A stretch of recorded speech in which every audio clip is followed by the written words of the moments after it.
Welcome back to this week's Parent Parsha series, Parshat Shmini.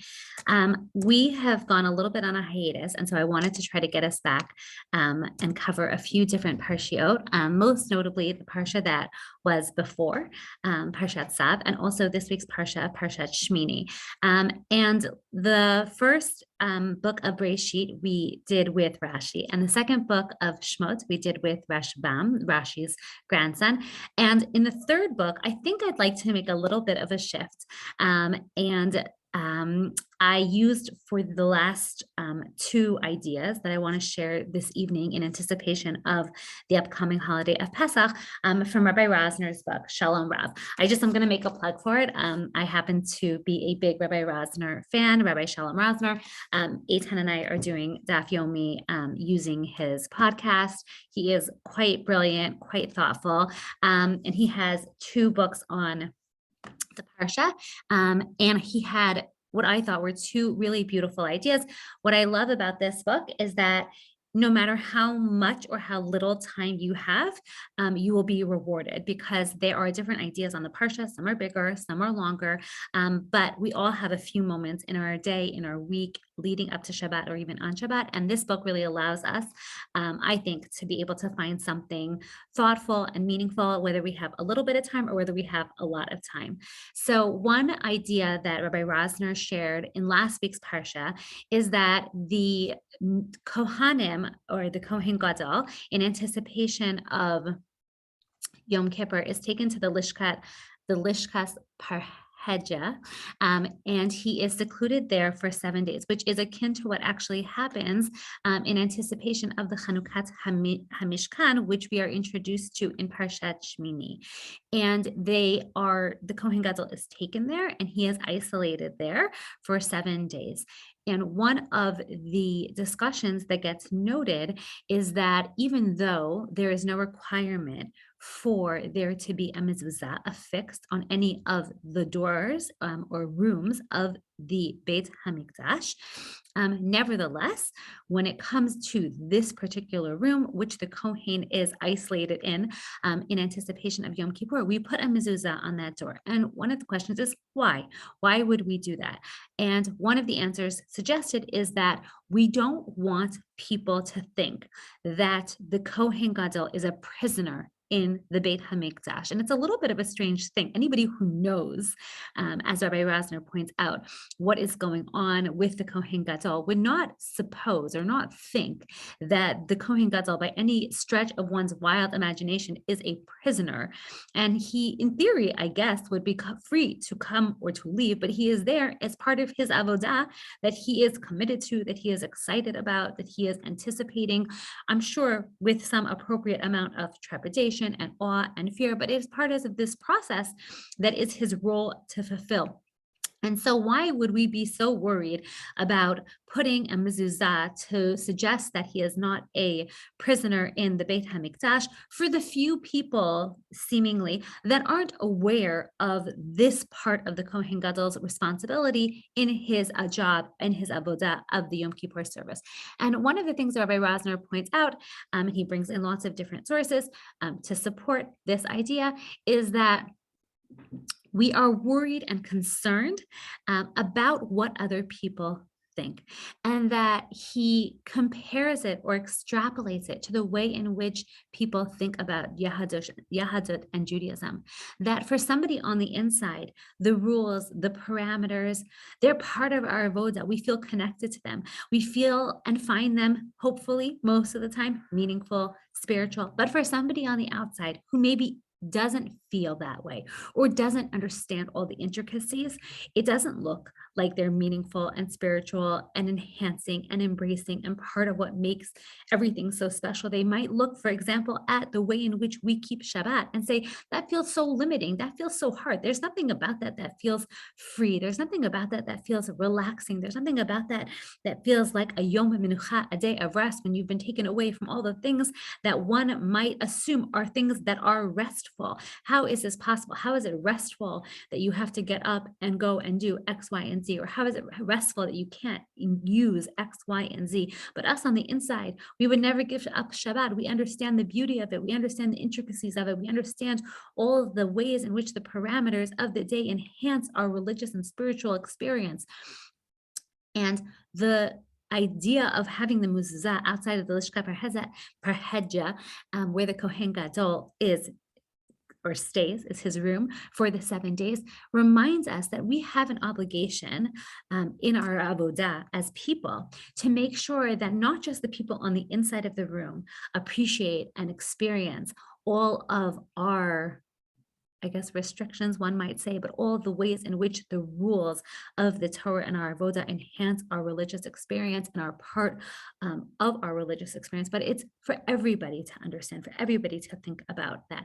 And we want to share that. And I guess it got me a little bit thinking about the fact that as parents, one of our responsibilities and one of our jobs is to help create environments for even the people inside, right? The Kohen Gadol is there by himself, and so maybe he doesn't have a responsibility for anyone other than himself in those days.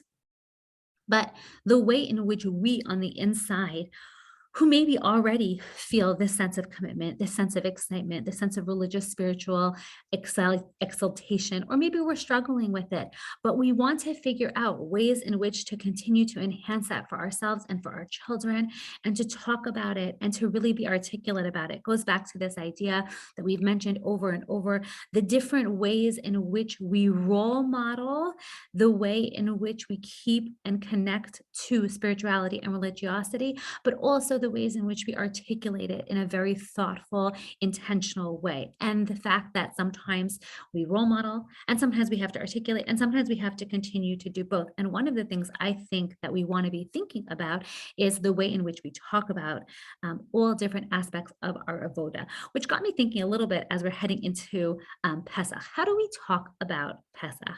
I think that Pesach is one of these holidays where there's a lot of excitement, there's a lot of anticipation, but for a lot of people, it's also a sense of overwhelming, right? This idea that, oh my gosh, I'm not even ready to think about what I need to do in order to get myself ready for Pesach, especially for people who make Pesach in their own homes, which for many people has been the reality for the last 2 years. Maybe this year might be different for people who are attempting to think about a Pesach with more family than they've had in the past, or a Pesach that's not completely based in their own home with their own nuclear families. And one of the things that Rabbi Rosner comments on about this week's Parsha, which piggybacks onto last week's Parsha, is we start off this week's Parsha B'yom Hashmini. Well, that's a little bit weird. Shouldn't it be B'yom Rishon? In other words, today is the first day of the dedication of the Beit HaMikdash. Why are we picking up on the day 8 as a reflection of the 7 days that the Kohanim have been preparing in anticipation of this one day? So shouldn't it be, okay, there were 7 days of their preparation, and now we're counting again, we're starting a new count, day 1. But that's not what the Torah says. B'yom Hashmini. It says B'yom Hashmini because the journey is part of the final or the pinnacle moment, that the 7 days of preparation makes that one day so much better, so much sweeter. It's all part of the experience. And without day 7, without those 7 days, we couldn't have day 1. And therefore, it's not day 1. It's actually day 8 because it's so intrinsically connected to the 7 days that were before it. And therefore, Rabbi Rosner articulates it himself in this book, this idea that the Pesach Seder is not something that just happens. It's not like tonight is night 1. No, it's a buildup of the last 30 days since Purim has ended, which we are already in, where we're starting to think about that journey of how do we get to the Seder night, not just about what things need to get cleaned, what things need to get bought, what things need to be, what menus have to be planned, what haircuts have to be had, but also really starting to be intentional and be thinking about the ways in which we can think about the Pesach Seder and really inspire it, taking this idea of the Kohen and the mezuzah that we want to create both in our homes and also in the outside world. But we're really thinking, I guess I'm thinking about homes. I'm thinking about how do we create for our children holidays of meaning. And I think particularly Pesach is one of those holidays. I think all holidays have this, but I think Pesach in particular is a holiday where we want to really start thinking from today, if we didn't already start thinking about it from last week when Purim ended. How are we going about making Pesach, particularly the Pesach Seder, a meaningful, educational, thoughtful experience for our children? And I think one of the ways I want to think about potentially making different suggestions each week as a lead up to the Pesach Seder.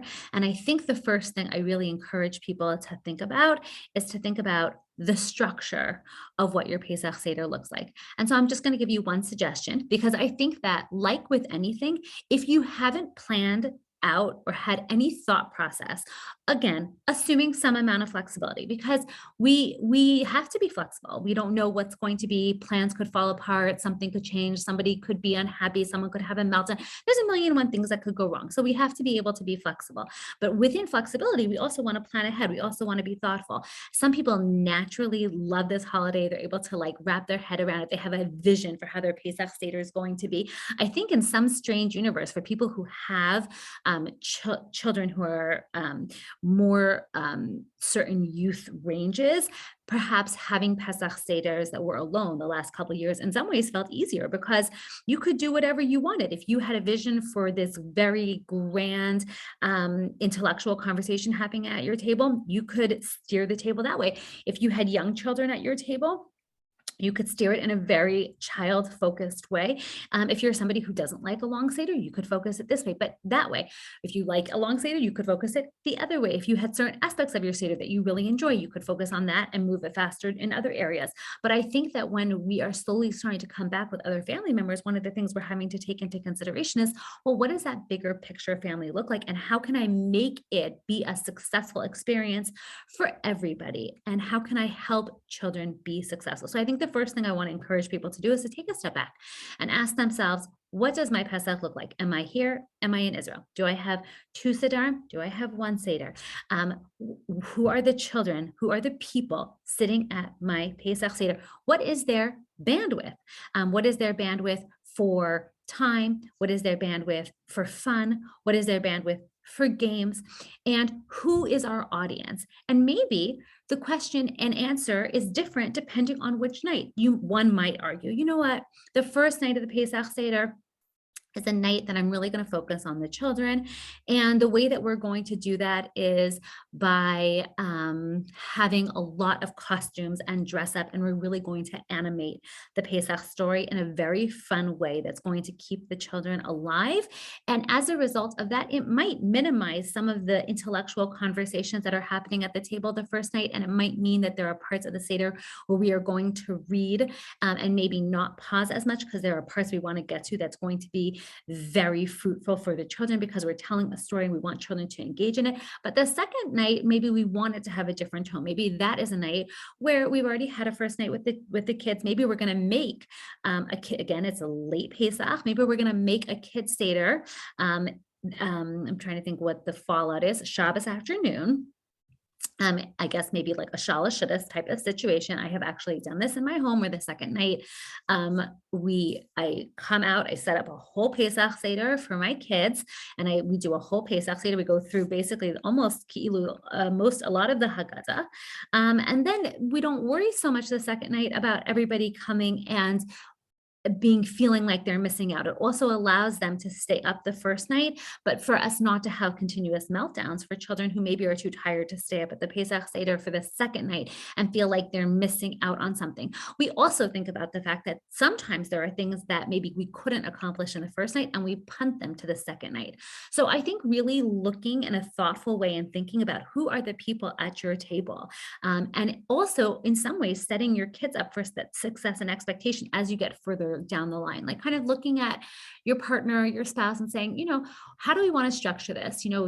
Some kids are going to come in with a lot of information. Some kids are going to come in with no information. Some grandparent or older person at the table is going to be like, oh my God, you got to be kidding me. Like, we got to keep this moving. This is insane. Someone else is going to get tired and hungry. Do we need to feed people in advance? So I want to just make two plugs. So I've just rattled off a lot of information, all circling around the same idea that we want to plan, that we want to use the upcoming weeks to think about the fact that we're planning planning for the Pesach Seder. We're going to take out that Haggadah. We're going to open it up. We're going to not just read ideas about the Pesach Seder, but we're going to start to think about what we want our Pesach Seder to look like. What do we want that goal?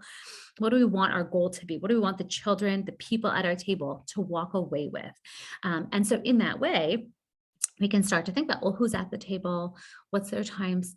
What's their bandwidth? I forgot it's a late Pesach night. Let me take a look and see, like, what time is candle lighting? Oh, it might be a little bit late. I wonder what that looks like. Do we need to feed children in advance? So 2 big plugs I'm going to make.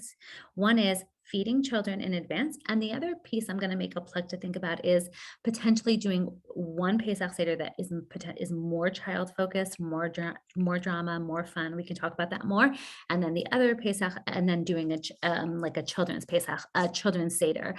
Probably Shabbos afternoon is a great time to do that, or some type of appropriate Shabbat Pesach related kind of food project, which we can suggest as we get a little bit closer. Maybe that will be one to do right before Pesach. So I think really thinking about this as we're leading up to Pesach.